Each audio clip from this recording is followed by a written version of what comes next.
football affairs here locally in the community. Make sure y'all go check out Kneecap Body by Jeremy Jones.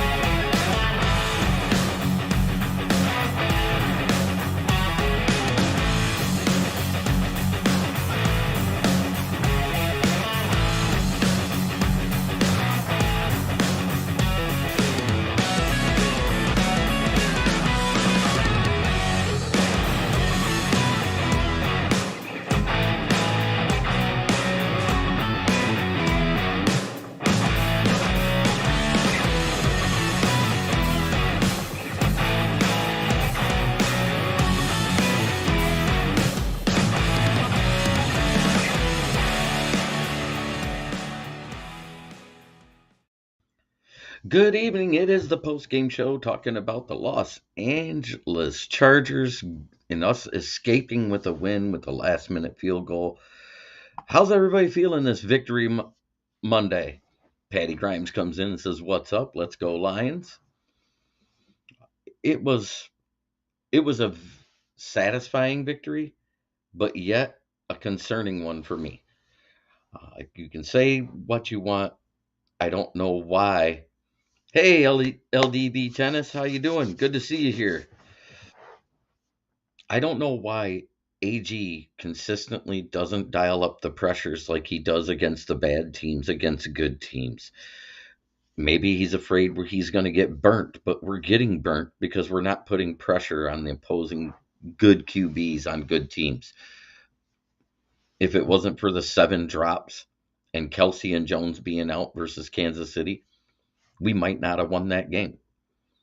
If we look at how we played against Seattle, even though the offense didn't score a lot against us and we outscored them offensively, the fact that they weren't able to pressure Geno, it ended up costing us the game on a coin flip.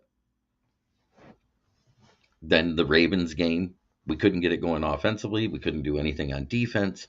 He stays in this base defense, rushing our front four 90% of the time, maybe even closer to 98% of the time in those games versus a good QB.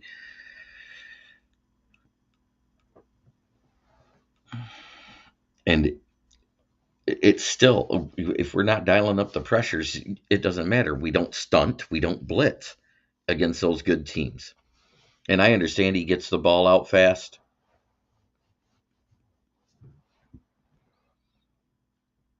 It's still confounding that we don't blitz enough. Dominic Rivers, a win I had circled as a loss. I'll take it. King SJ says, "Hey JB, happy Victory Monday." But the key stats that I have right now, this is what was great. Time of possession was pretty much a deadlock. First downs, we were down by 1 compared to them. Total yards, we got them by 112 yards. 333 passing yards to their 323. There's 10 more yards. And then 200 rushing yards to their 98. That was the biggest thing. We had 4 penalties that were accepted against us. 64 total plays to their 68, 8.3 yards per play to their 6.2. We had 0 turnovers. They had 1, which was another key factor in the game.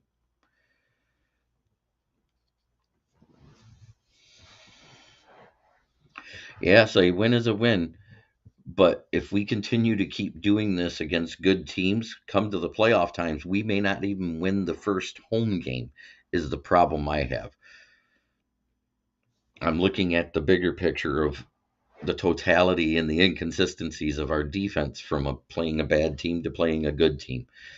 And it concerns me.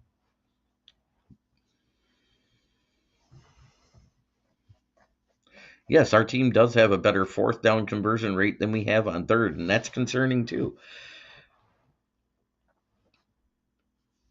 I mean, it was almost like they said, screw it, we're not punting at all. I mean, they punted twice, we punted once. They went for it a few times too. They failed more. Oh, I know, Dominic Drew. Remember what I said? Rushing yards and winning the turnover battle. And PFF has a little different top five, bottom five than what I have. Their offensive players, I kind of agree with. Jared Goff, David Montgomery, Penei Sewell, Frank Ragnow were the top five. The bottom five was Antoine Green, Craig Reynolds, James Mitchell, Jonah Jackson, and Khalif Raymond.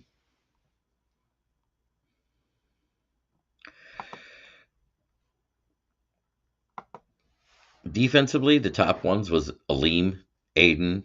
I don't know how Comiskey made it up there. I thought he disappeared in this game. And Benito Jones, I never once heard his name called.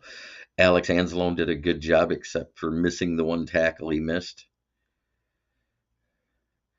And Drew Man says, is it a talent issue or a scheme issue?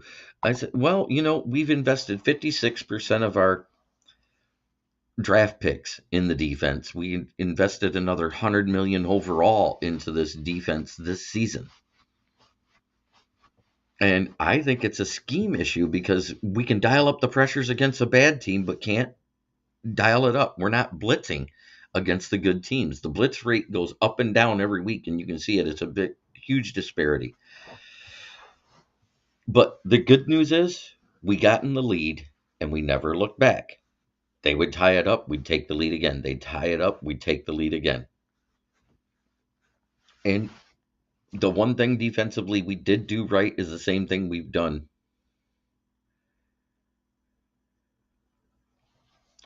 So why is Glenn so conservative against better teams versus, say, Atlanta or Tampa? I think he's scared of getting burnt in the front seven with the rushings. Because remember last year we were a historically bad rushing defense.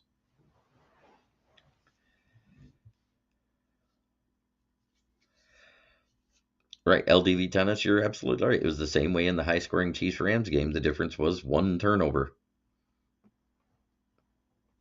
Yeah, absolutely. I agree. The turnover was great, but we were lucky to get it with no pressure.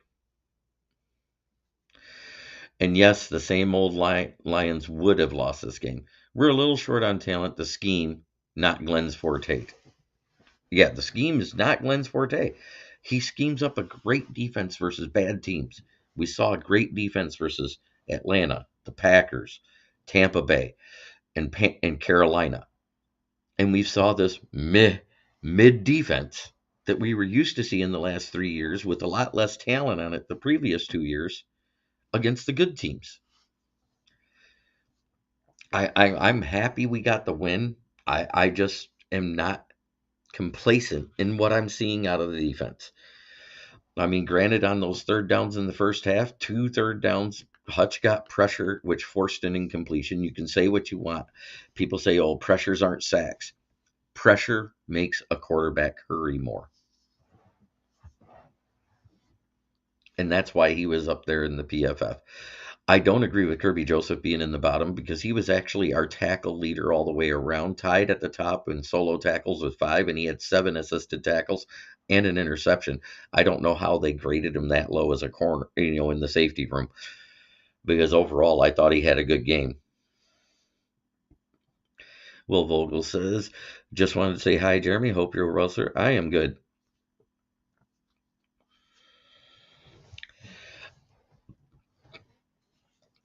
I don't know. I think he's scared of failing himself, if that makes sense. It's like when he sees a good team, his scheme is like he just pissed down his leg when he wrote it. One key thing that I did bring up in the pregame show, and I'm going to reiterate it again, there was a total of 9 penalties called against Detroit. 2 on offense, which was automatically accepted, and only 2 accepted out of the other 7 on defense, because the yards that they gained in that play was better than what the outcome of the penalty would have been.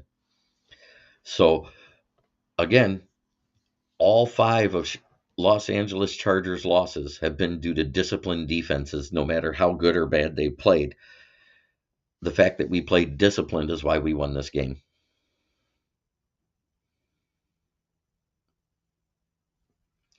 But I'm not just talking about Herbert, LDV Tennis.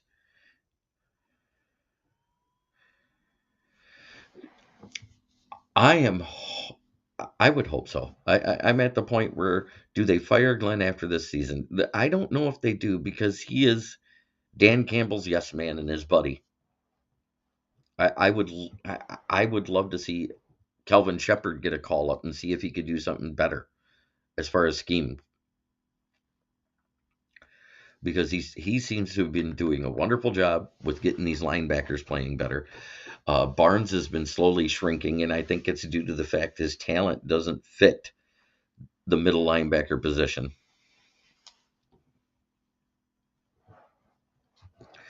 I am starting to think that a decent amount of the time this defense succeeds or at least survives in spite of what Glenn does. And that's where I'm at, Dom. I completely agree with that sentiment because it's like we get our defense gets pissed off when the scheme is bad and the next game they come out and fire on all cylinders. According to Vegas, we are a 9.5 point favorite versus the Bears this week at home.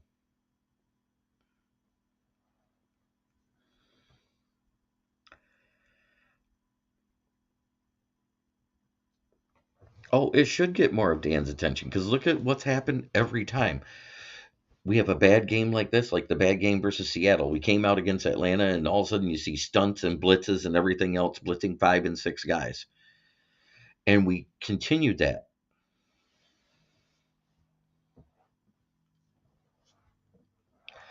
I understand that. I said in the off season. I don't think he'll go in the season at all because that makes no sense for that exact reason, Dom.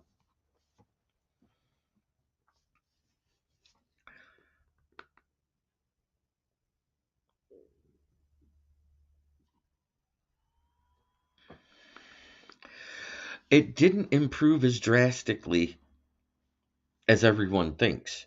We actually started giving up more passing yards and got a little better in the rushing game, like by 12 yards per game. It was a 12 yards per game difference from the first 7 games to the last 10 games last season. Uh, Passing yardage wise, we went from giving up 230 yards passing to over 270.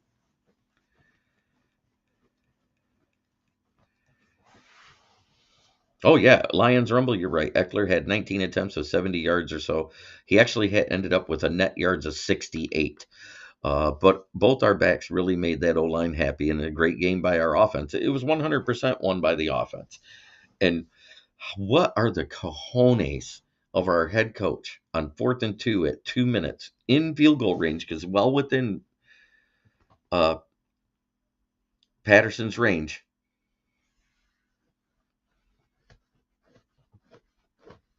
Oh yeah, Goff has consistently been great under pressure, despite what fans other places say. He has been one of the top 5 under pressure, and that's one thing I am not dogging Goff at all. I think if we were to lose a shootout playoff game, though, he could get canned. Absolutely. They are huge. Huge, I say. The Lions are real. I mean, we are a playoff contender. We might even, if we could get the 1 seed and have a bye and have a home playoff game throughout the playoffs, it could be absolutely huge. But if we keep shitting the bed against a decent team with a good quarterback, it could cost us spots and cost us some home field advantages. That's the only thing I worry about is I'm looking at the bigger picture. Drew, man, love your show, man. I appreciate it, Drew. Um, Caddy Grimes, Coach Campbell had to go for it on 4th down, so Aaron Glenn keeps his job. uh, it told me that after he watched those teams march down and get close to us every drive, they would answer. And so it got to the point where he was like, fuck, we can't afford to punt. We got to be going for it. We got to put points on the board. And it failed the one time, but luckily that was one of the times they had to punt.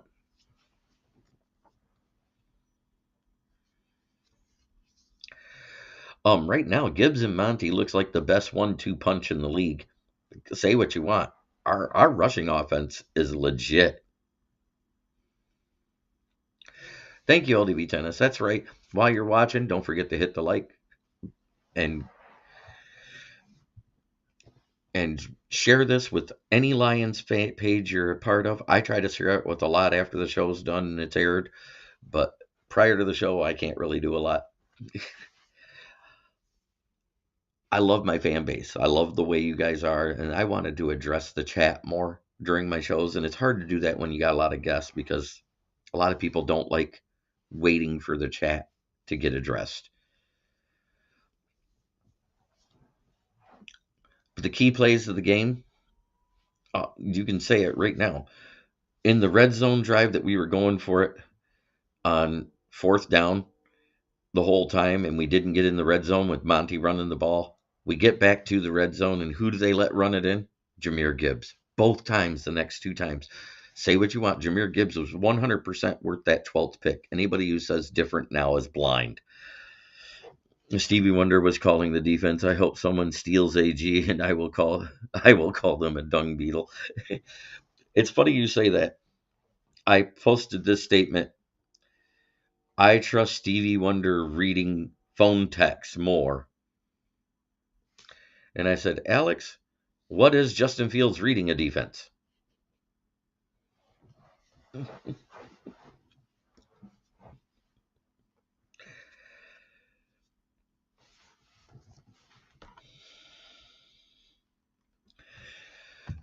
But that key play, and then Monty.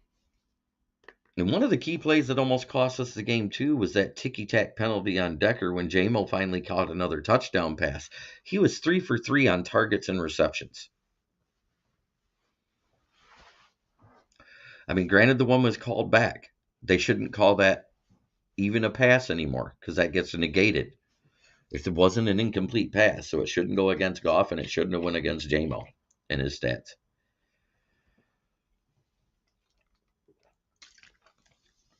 You're welcome, Will. I appreciate it.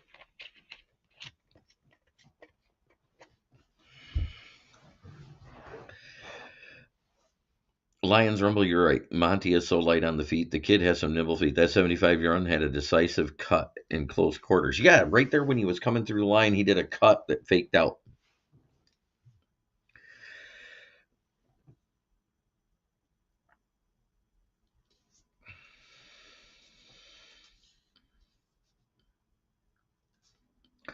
Yeah, on that big run, we can't forget that Monty was going to be lit up.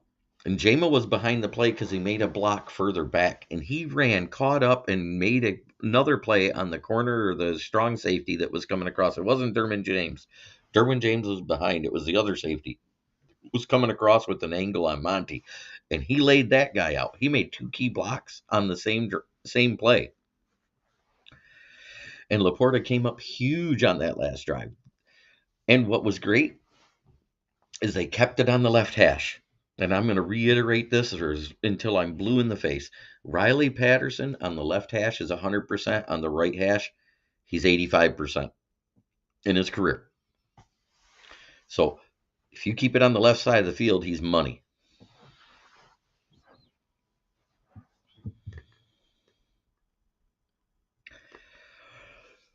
Do I think we needed better players on defense? Maybe. If we had more cap room, we definitely probably would have traded something more to get one of those guys that everybody was clamoring about.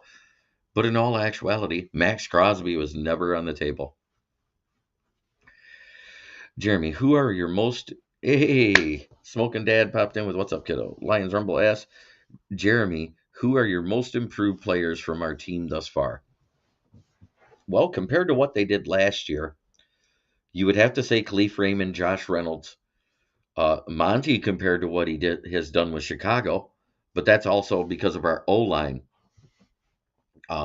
Graham Glasgow last year was absolute dog water for Denver, whether he played at guard or center, and he's came here and did great.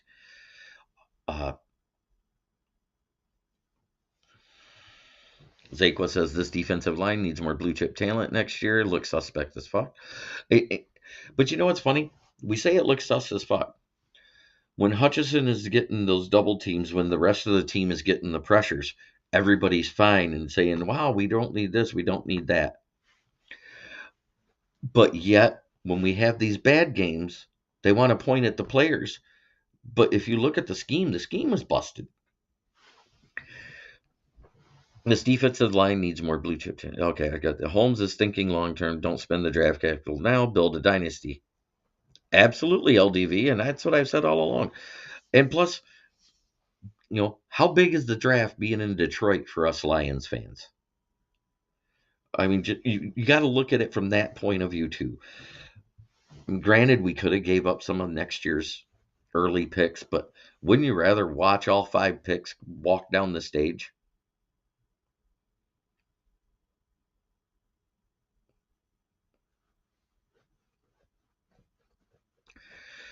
There's no one. Zaquan, it wasn't an excuse. It wasn't an excuse. I wasn't making an excuse for Hutch. But if 2 is free, if 2 is on him, someone else is free, is what I'm getting at. And in the games versus bad teams, we've had that. Other people were getting the sacks while he had the double team. And go back and look and tell me I'm wrong. And if it wasn't for Hutchinson getting back there and getting in Herbert's face on the 2 third down plays that he did force an incompletion, we would be talking about a different game.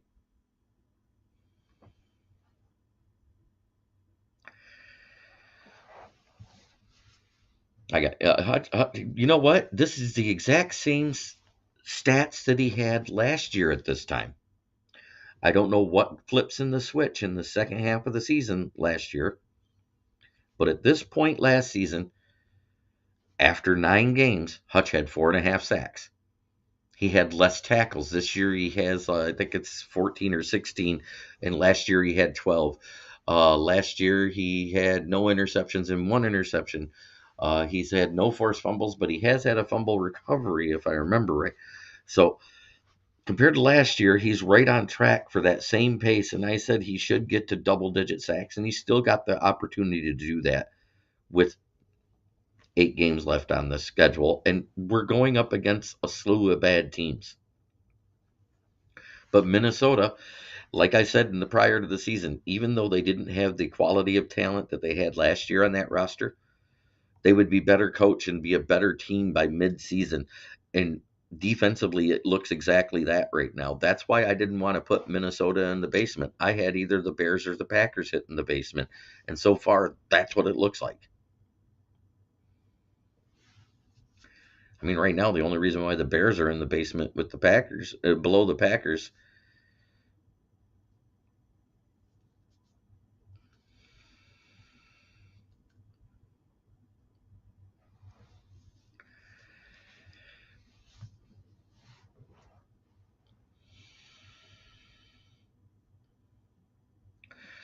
I definitely didn't think Minnesota would go 5-0 without Jefferson. It's wild. It is wild. But Jordan Addison looks every bit of worth his first round pick that he was. And Dad, you're absolutely right. When he was double teamed, but there was somebody else double teamed on that line at the same time when Aline got one of those sacks. And I'm going to call it out right now. Benito Jones went out because he was tired. Broderick Martin took a double team on one side while the tackle and the tight end was on Hutch, which made Aline have a wide open shot. And the next play, while Martin was still in, it was Anzalone that got the next sack. You remember that? Against the Raiders? But we were stunting the defense. We were also blitzing. We were sending 5 and 6. Why do that against a bad QB that actually had a decent O-line? Because Jimmy G was not sacked tremendously. He just tends to hold on to the ball a little bit, waiting for a big play to develop because he likes to hit guys in space, like another quarterback we had who actually has gotten better about getting the ball out faster as LDV Tennis. And I have voted for Goff and Montgomery for FedEx Players of the Week, the air and the ground Players of the Week. Yes, 100% I have.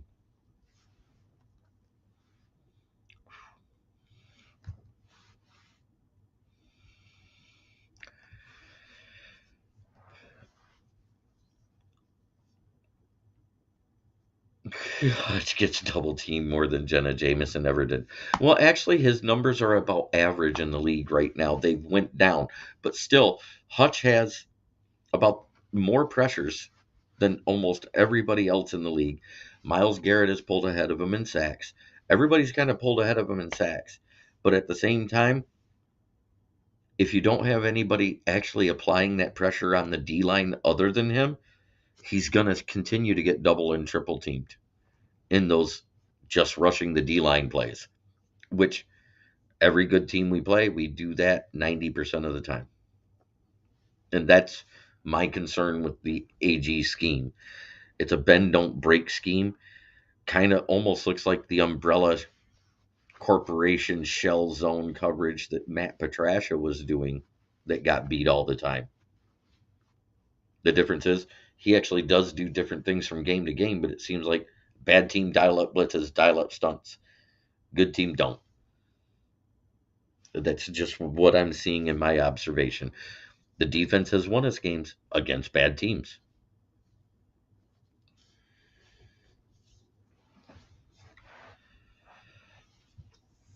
But this is the first time this season we were actually able to say, wow, even without a defense.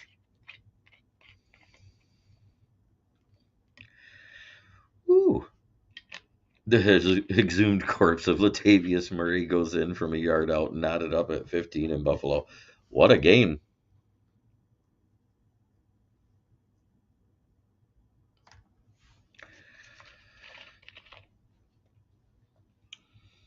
Kincaid's having a decent game for me. I know because he's on my fantasy team.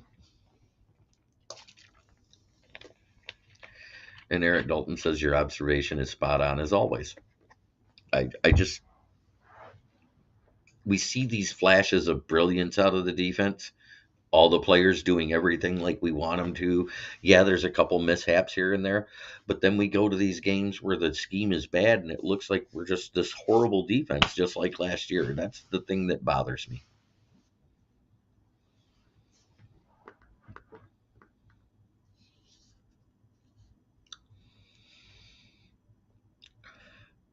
But the Chargers and the penalties on the defensive side of the ball against their opponents, that is very key going forward. You watch.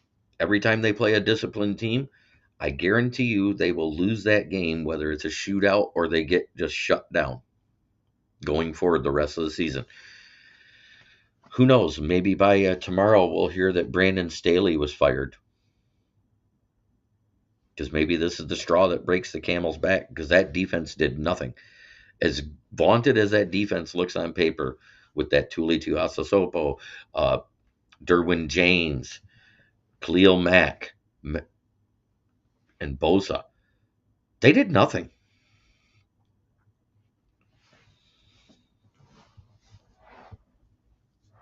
They did nothing, which is a testament to my favorite players of the game, the front line. The big uglies, the trench. Both trenches did an amazing job with what they were up against. But they were dialing up blitzes and they couldn't get through. So kudos to our guys. They did what they were supposed to do.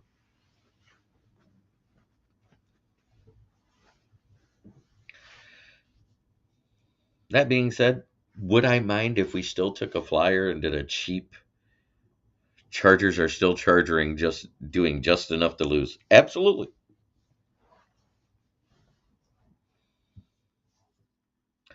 There's only one offensive coordinator I do not want to see become the head coach of the Chargers. Ours.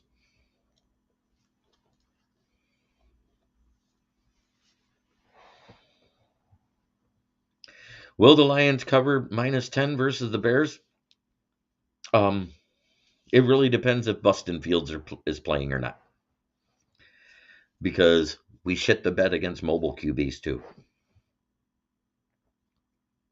Because of Glenn's stubbornness and refusal to put a spy on a mobile quarterback. If it's Bagent, I think we will. Even though he's a better reader out of the pocket and everything else, and he is mildly athletic, he's no Justin Fields.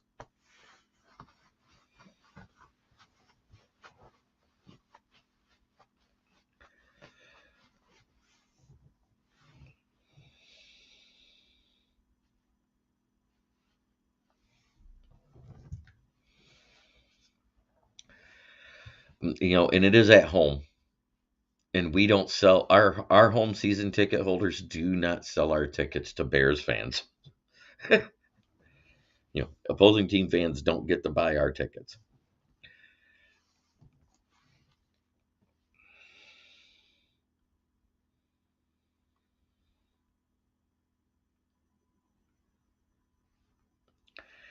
I gotta send this to myself real quick.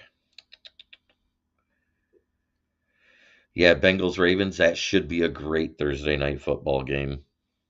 Unless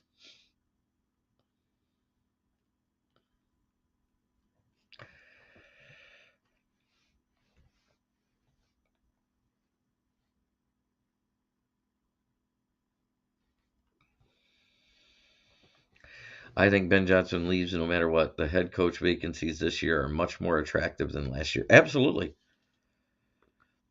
This weekend's slate of primetime games. I mean, tonight might. Yeah, I said last night would be the most competitive. It's looked like it's tonight because I didn't expect the Bills to look this bad versus the Broncos. That's just me because they're at home and they do tend to rally the horses and defend the home field good.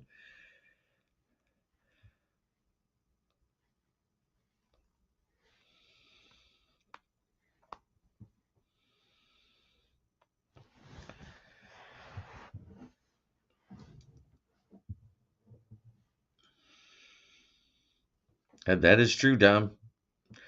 Number one team against the spread for 2.5. I actually think it's 3.5 years because even with Petrasha, we lost a lot of one score games that last year, except for the Houston Texans one.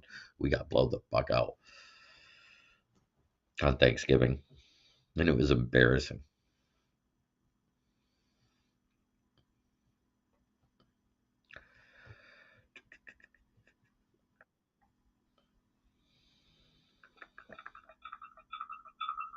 Hmm. Here.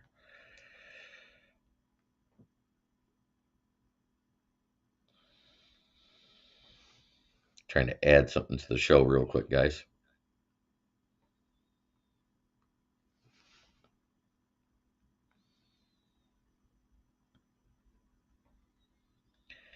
A picture I forgot to add from my phone.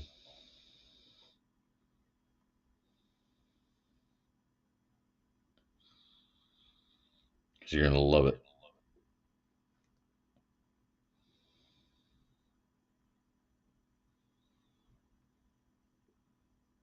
There it is. All right. Here we go. What did I say about every time we take over a team we win against, we're going to call it something different? A fan did it for me at the game. Ford Field West. All we got to do is win one game away in the East now.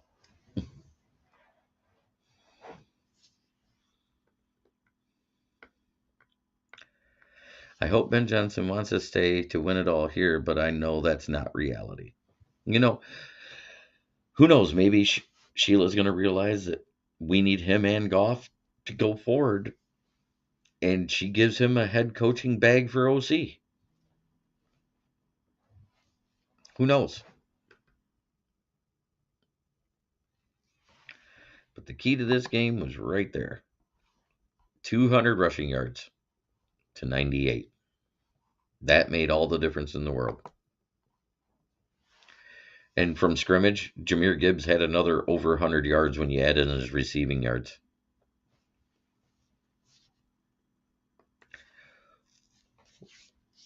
Let's see an FTP in the chat because I want to talk about my favorite sponsor, which is FTP. And no, it's not the florist. It is Fuck the Packers. Let's hear it.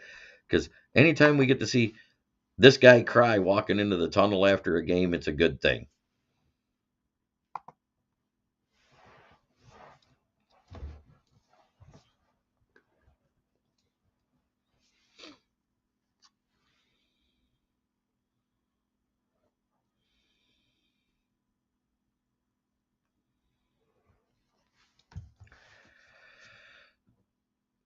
You guys got any questions?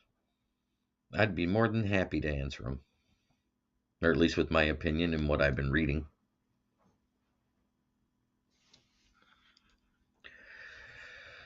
341 subs. Yeah, he is on. I said it would be right around 600, 600 and 600, or 750 and 500, but he's right on track. And he still has the chance to hit 1,000 yards rushing the way he's going, because there's 9 games left.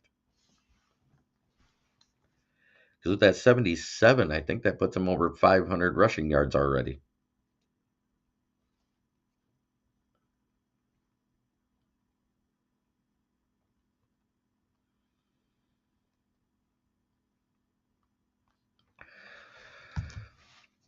The Bears and Green Bay are in epic battle for that basement.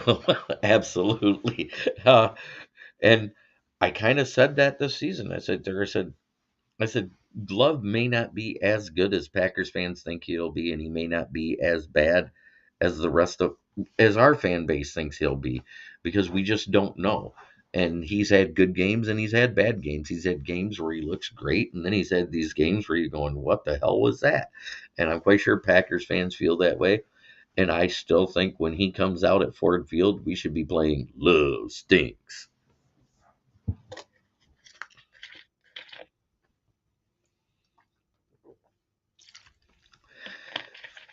I want to shout out to everybody in the chat: Dom, Eric, Lions, Rumble, all of y'all for hopping in. Shout out to everybody that usually joins in with me, like Dom and Eric. LDV Tennis, it was great to see you as a new subscriber being in the chat and being active. It was wonderful. Drew, you did great. Zakwa, it was good to see you and everybody. But I want to give a shout out to my other sponsor, which is a real sponsor. It is Glosson Agron of Saginaw. He is one of the best window tinners in the Tri-Cities area up there. Go check him out. He does great job making your whip look righteous, like he did with this Maserati, and he also did with this 300 C-Class. He was voted #1 in Saginaw. So go check him out. But this has been Kneecap Biting with the Motor City Lions. This has been my post-game show, and this is the way I'm going to do them going forward. I kind of like being able to interact with you guys right when you put it up, because it just makes me feel like I'm being more involved and I'm able to give my opinion and go in a little more depth than I normally would. Because when I've got guests, it's kind of hard to keep up with the chat. So thank you again for tuning in. You guys have a blessed evening. One pride, a win is a win, and we eked one out. Fantastic. Great. Let's keep it rolling.